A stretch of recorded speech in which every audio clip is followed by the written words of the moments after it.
Good morning student. Class first year में online class में आपका स्वागत है। तो देखिए यहाँ पे है रंगाज मैरिज, चैप्टर 3 है ये सप्लीमेंट्री का।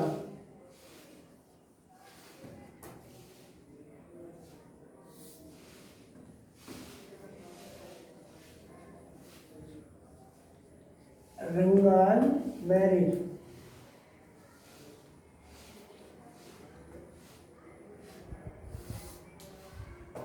सप्लीमेंट्री।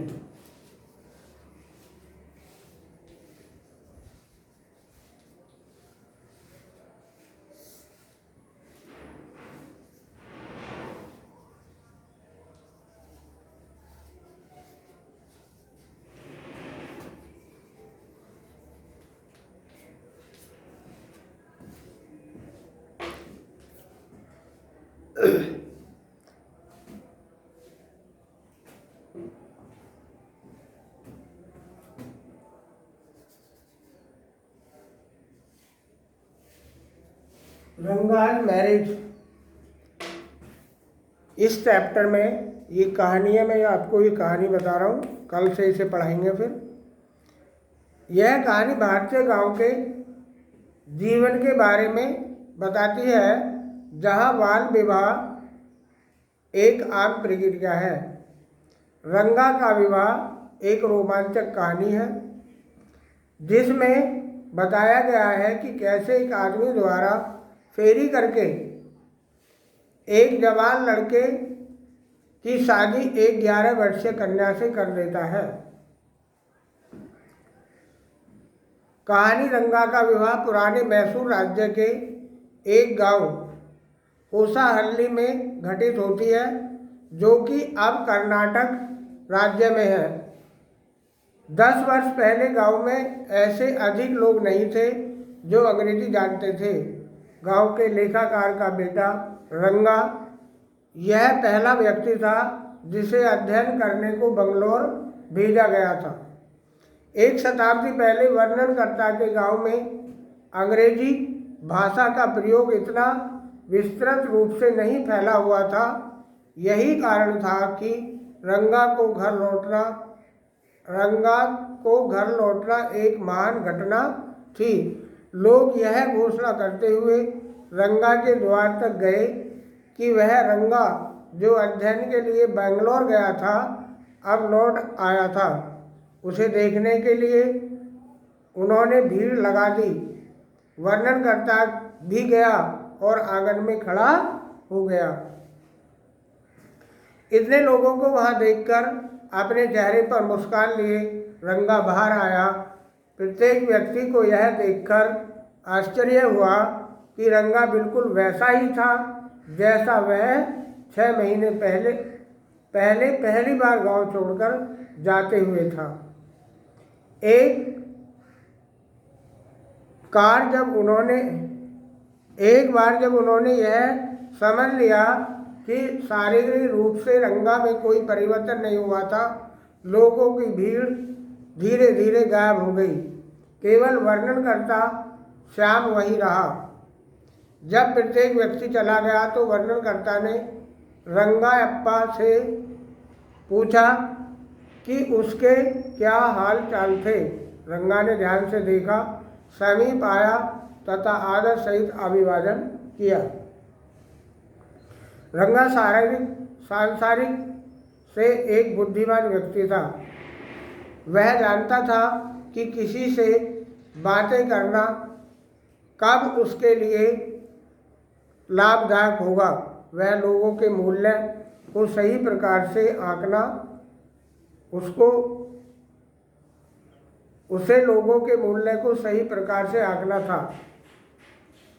अपराह्न में वर्णनकर्ता आराम कर रहा था जब अपने हाथ में कुछ संतरे लिए रंगा उसके घर आया। वर्णनकर्ता ने उसके एक उदार था विचारवान व्यक्ति समझा। उसने सोचा कि यह भली बात होगी कि उसका विवाह हो जाए, वह बस जाए तथा समाज की सेवा करे। उसने रंगा से पूछा कि उसका कब विवाह करने की योजना थी। रंगा ने उत्तर दिया कि वह उसी समय विवाह नहीं करने वाला था, उसे सही लड़की ढूंढने की आवश्यकता थी। वह काफ़ी परिपक्व होनी चाहिए। दूसरे, वह ऐसी लड़की से विवाह करना चाहता था जिससे वह अत्यधिक प्रेम करता हो।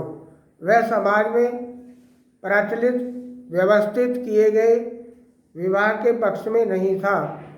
यदि वह अपनी इच्छानुसार लड़की नहीं पा सका तो वह कुंवारा रहना पसंद करेगा।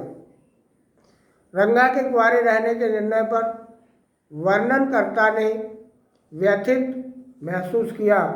कुछ देर बातें करके रंगा चला गया।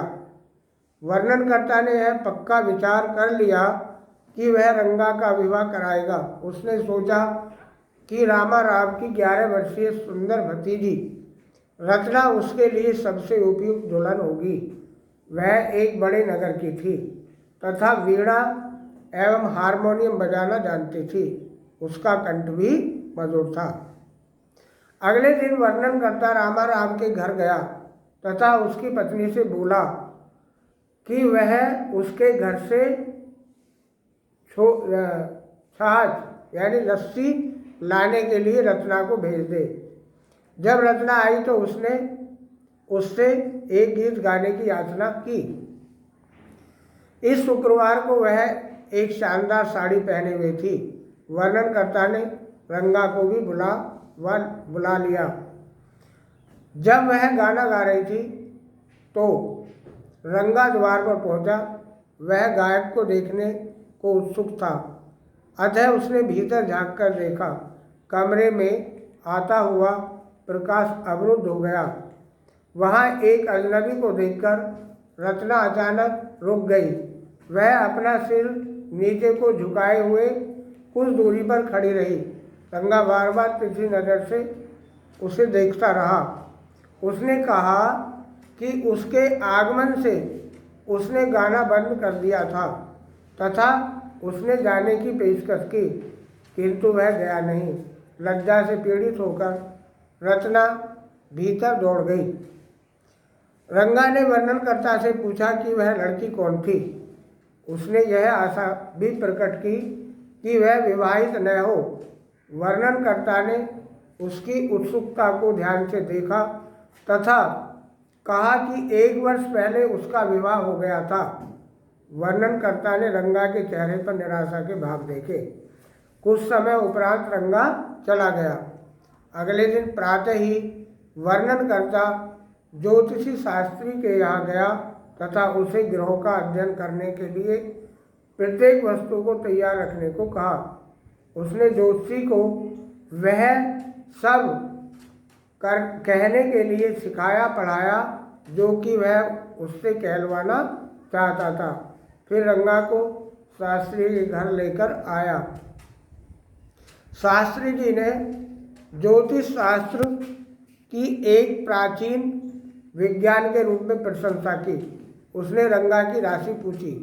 रंगा यह नहीं जानता था। कुछ गणना करने के उपरांत शास्त्री जी ने कहा कि रंगा एक लड़की के विषय में सोच रहा था।